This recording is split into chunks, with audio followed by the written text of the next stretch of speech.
Bonjour, ici Victor Dixon, l'auteur de la série romanesque Vampiria. Je me faisais une joie d'être avec vous au Havre aujourd'hui pour assister au spectacle La Cour des Ténèbres, une lecture musicale et dessinée de mon dernier roman interprété par le plasticien Patrice Balvet, la comédienne Laetitia Botella et le musicien Thomas Drouard. J'avais aussi très envie de vous rencontrer toutes et tous pendant le festival Le Goût des Autres. Et d'ailleurs, cette mise en scène sera retransmise sur la page Facebook du festival dès le dimanche 24 janvier. Malheureusement, j'habite de l'autre côté de l'Atlantique, aux États-Unis, à Washington DC, et la pandémie m'empêche de faire le voyage. Mais j'avais quand même envie de vous envoyer une invitation aujourd'hui, une invitation à une plongée en apnée dans les ombres d'un grand siècle qui ne veut pas mourir. Attendez-vous à la féerie magique de Versailles, mais aussi à des jeux de masques dangereux et à des frissons d'épouvante. Bienvenue, bienvenue à la Cour des Ténèbres.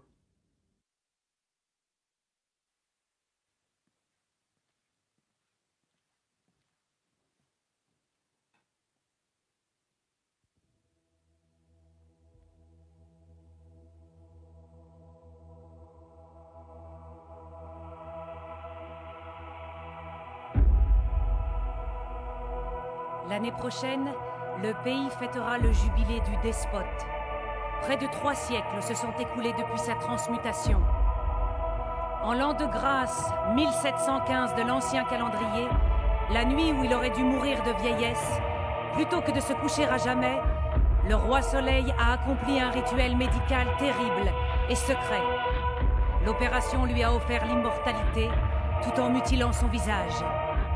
Louis XIV est devenu Louis l'Immuable, le roi des ténèbres, le premier vampire de l'histoire. Rapidement, tous les monarques du continent lui ont prêté allégeance pour se transmuter à leur tour en immortel. L'Europe s'est figée dans un joug de fer et le climat lui-même s'est enrayé. Un âge glaciaire s'est emparé des terres, l'ère des ténèbres.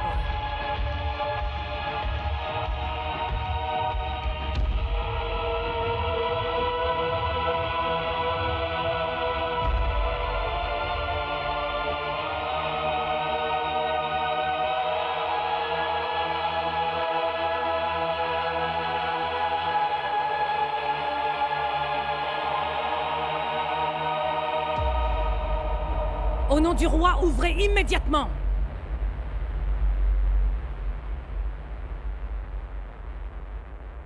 Mes parents échangent un regard paniqué au-dessus de la table où nous venons de nous installer pour souper, tous les 5. Ma mère consulte la vieille pendule qui indique 7 heures du soir à peine passées, à côté de l'almanach placardé au mur, ouvert sur la date d'aujourd'hui, le 31 août de l'an des ténèbres 299. En guise de réponse, un poing martèle la porte d'entrée, faisant trembler le bouillon de faisan qui fume dans nos assiettes. Mon cœur tremble bien plus fort encore. « Ouvrez immédiatement ou nous défonçons le battant !» hurle la voix à l'extérieur, de plus en plus véhémente. Le poing se remet à tambouriner à la porte de l'apothicairerie, attenante à nos appartements, dont l'entrée donne sur la place du village. « Les enfants, montez à l'étage !» nous ordonne maman. Nous lui obéissons à contre-cœur, mais parvenu en haut de l'escalier menant aux chambres, je me tapis tout contre la balustrade avec mes frères. Le verrou de la porte d'entrée tourne dans un cliquetis. Un fracas de bottes s'abat sur le carrelage de la boutique. L'inquisiteur n'est manifestement pas venu seul. Depuis mon perchoir, je le vois pénétrer dans la salle à manger suivi d'un, de 2, de 3 soldats habillés de cuir sombre, chaussés de hautes cuissardes, et lourdement armé. Horrifié, je reconnais le couvre-chef des dragons du roi. Ces féroces guerriers sont chargés d'éradiquer tout ce qui menace l'ordre implacable de la vampiria. Mais pourquoi sont-ils ici ce soir ?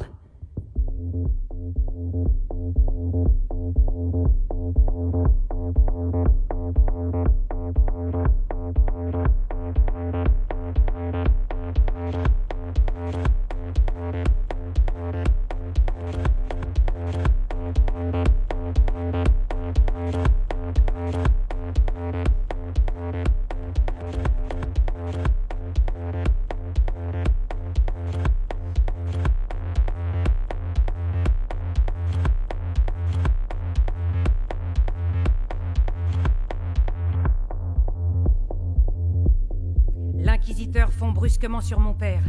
sa longue blouse noire fouettant l'air comme une cape. « Maintenant, mène-moi à ton laboratoire !» ordonne-t-il. « Mon laboratoire? Tout de suite, ou je te fais égorger !» Les dragons sortent leurs épées menaçants. Mon père marque une seconde d'hésitation, un instant de doute. Et moi aussi je doute. Oui, pour la première fois, je doute de lui. Pourquoi rechigne-t-il à montrer son laboratoire à ces intrus? Mon père s'engouffre à travers la trappe, le prélat et l'un des dragons sur les talons, tandis que les deux autres restent au rez-de-chaussée de chaque côté de ma mère. Bientôt, un vacarme remonte de la cave, bruit de verres brisés et de métaux qui s'entrechoquent. Je sens mes frères frémir de colère dans mon dos, tout collé à moi. « Il faut faire quelque chose !» murmure Valère. « Mais faire quoi ?» rétorque Bastien dans un souffle chargé d'angoisse, si ce n'est espérer qu'il ne découvre pas le passage secret. Je regarde les visages de mes frères. Je me sens exclue de ma propre famille. Mais de quoi parlez-vous? Quel passage secret? Il y a une porte dérobée dans la cave. Un réduit secret se cache derrière le laboratoire. Un atelier où papa et maman pratiquent des expériences alchimiques interdites pour le compte de la vampiria, pour le compte des frondeurs auvergnats, pour renverser la vampiria.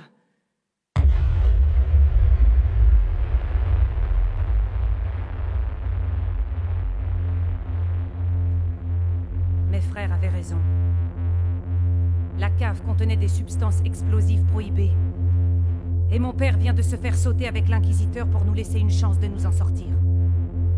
Valère, rapide comme un éclair, se rue sur le couteau de cuisine abandonné au coin du buffet. Se retourne avec une agilité surprenante et enfonce la lame dans les côtes du premier dragon jusqu'au manche. Mais ce coup de maître n'est qu'un hasard.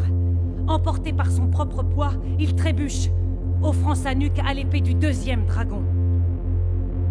La tête de Valère s'achève de se séparer de son corps et va rouler sur les tomettes ensanglantées. Je ne peux retenir un hurlement d'horreur. À cet instant, maman surgit du tas de bûches au coin de la bibliothèque, le visage ravagé par la douleur. Elle se baisse pour ramasser un long fragment de vase brisé à côté de son fils décapité et le plante dans l'épaule de l'intrus en hurlant « Pour mon fils !» L'autre se fige net. Elle lève à nouveau le fragment, le serrant au point de s'y trancher les doigts, et l'abat de toutes ses forces. « Pour mon mari !» Le soldat se retourne, et dans le même mouvement, entaille la gorge de son assaillante du fil de son épée. « Maman ! Maman !»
Dans un réflexe dérisoire pour emporter un souvenir de maman, je glisse son médaillon dans ma poche, puis je me relève. Bastien et moi déboulons sur la place du village, écrasés de silence. Il m'entraîne sur le chemin serpentant vers les hauteurs, en direction du dernier lieu où j'aurais pensé à chercher refuge. Mais pourquoi le château? Je parviens à articuler entre deux inspirations. Parce que j'y ai mes entrées, me répond Bastien hors d'haleine. Tu y as tes entrées? Mais qu'est-ce que ça veut dire? C'est un nouveau secret que vous m'avez tous caché en plus de celui de la cave? Non, souffle Bastien. Ce secret-là, c'est seulement le mien. Montons à la chambre de Diane, la fille du baron. Diane et moi, nous nous aimons. J'ai juré de la sauver d'un mariage arrangé. Nous avons prévu de partir un jour ensemble, elle et moi. Pour l'heure, elle va nous aider à sauver notre peau. Il y a au fond de sa chambre une penderie profonde où je me suis souvent cachée quand un domestique venait frapper à sa porte. Je lui rends visite chaque semaine depuis 1 an. Nous n'avons aucun secret l'un pour l'autre.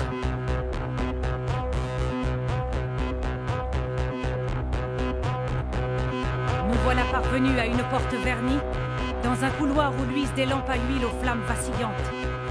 Bastien gratte doucement sur le panneau, selon un motif qui, je le devine, relève du code secret. Un sésame, pour nous mener à notre salut ou à notre perte.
La porte s'ouvre sur la baronnette, vêtue d'un long négligé.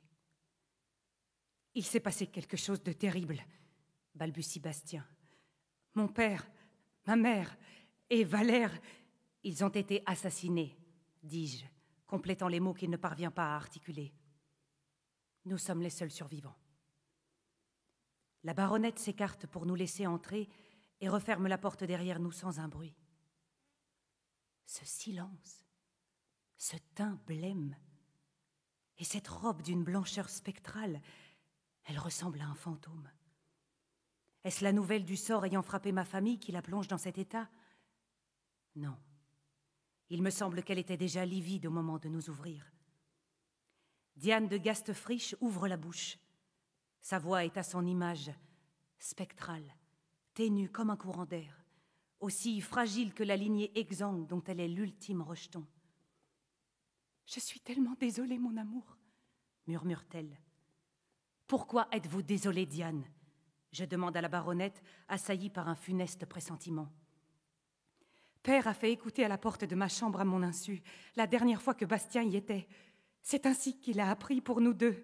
Il sait tout, notre liaison, notre projet de fuite, le secret de votre famille. Il aurait pu nous prendre sur le fait, Bastien et moi, mais il a préféré le laisser repartir afin de vous frapper tous les 5 un peu plus tard. Je voulais courir vous prévenir, je n'ai pas pu, enfermée dans ce château, surveillée par mon père. » En un vertigineux précipité, je comprends soudain ce qui a amené l'inquisiteur chez nous. Ce n'était pas un contrôle de routine, non. C'était une dénonciation. Bastien lâche la poignée de la penderie et je saisis celle de la porte, mais cette dernière tourne sous mes doigts avant que je puisse l'actionner. Il y a quelqu'un là, dehors, qui pousse de toutes ses forces. « Bastien !» je m'écrie en faisant un bond en arrière. La porte s'ouvre avec fracas. « Je le savais !» vocifère le baron. « Le gueux qui a osé toucher ma fille est venu chercher refuge ici, dans ses jupons. Père, ayez pitié !» hurle Diane.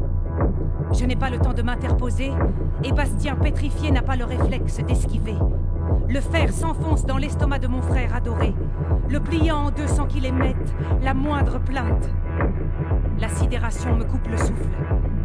Diane, elle, crie aussi fort que si l'épée l'avait éventrée. Ivre de douleur, des larmes plein les yeux, j'essaye de retrouver ma respiration. Alors, je bondis sur Diane et la ceinture, plaquant la pointe de mon canif contre sa gorge. Un pas de plus, et je la tue! J'avertis, tentant de maîtriser l'angoisse qui fait dérailler ma voix. Une grimace de dégoût déforme le visage parcheminé du baron. Il se dirige vers moi en décrivant des moulinets compliqués de la pointe de sa rapière, m'obligeant à reculer vers le baron, avec ma captive.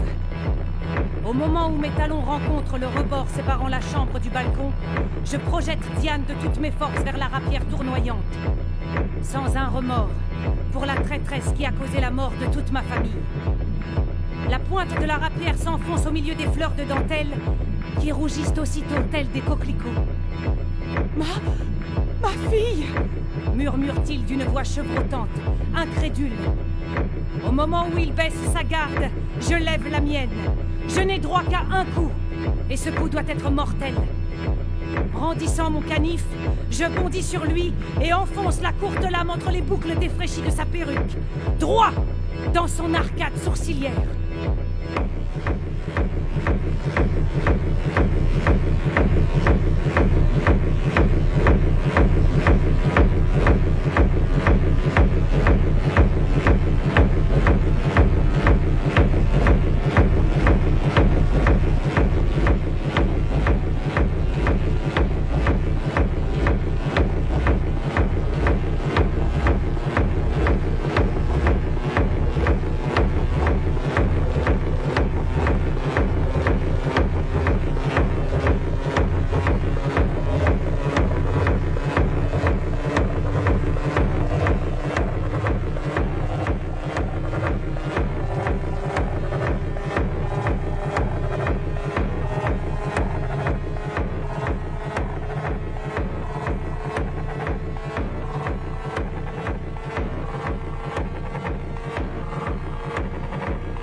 Dans mon esprit, une idée folle.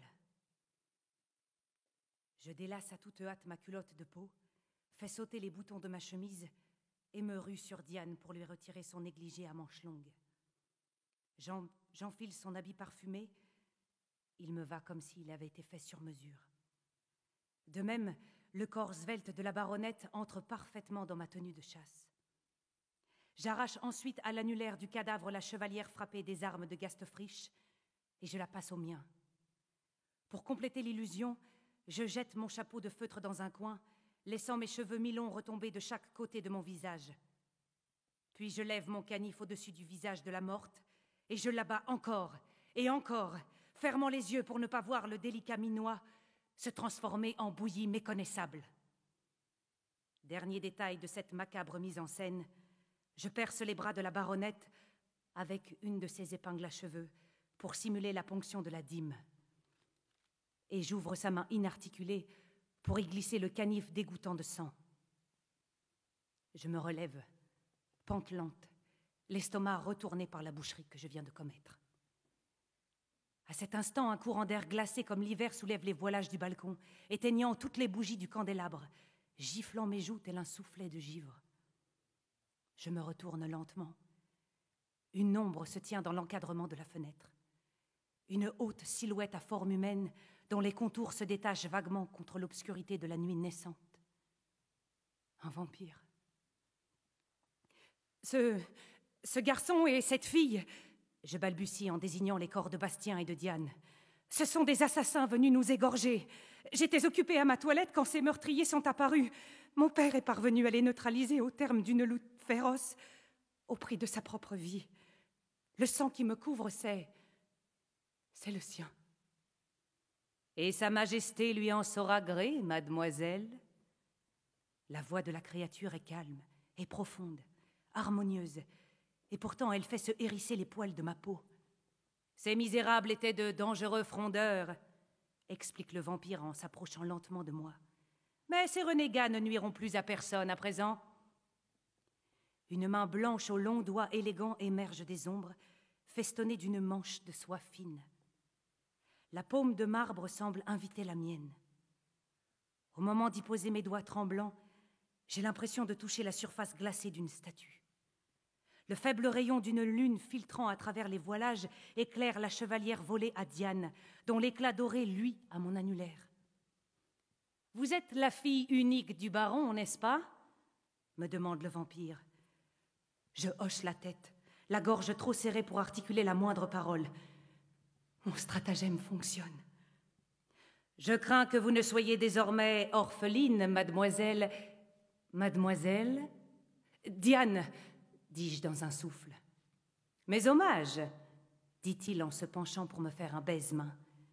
Je suis Alexandre de Mortange, vicomte de Clermont.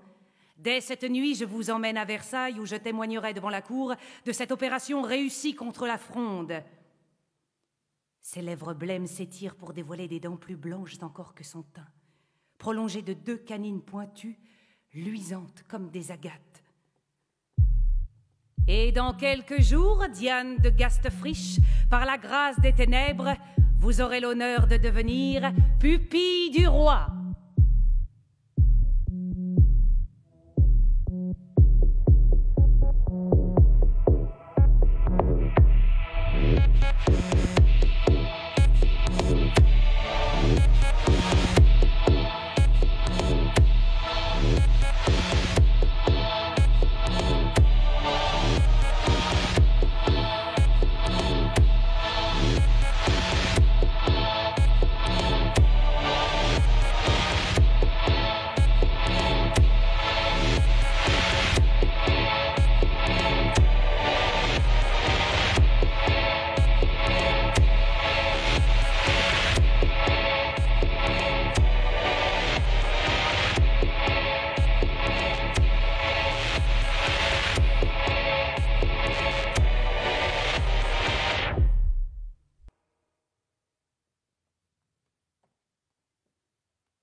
Nous remercions le festival Le Goût des Autres.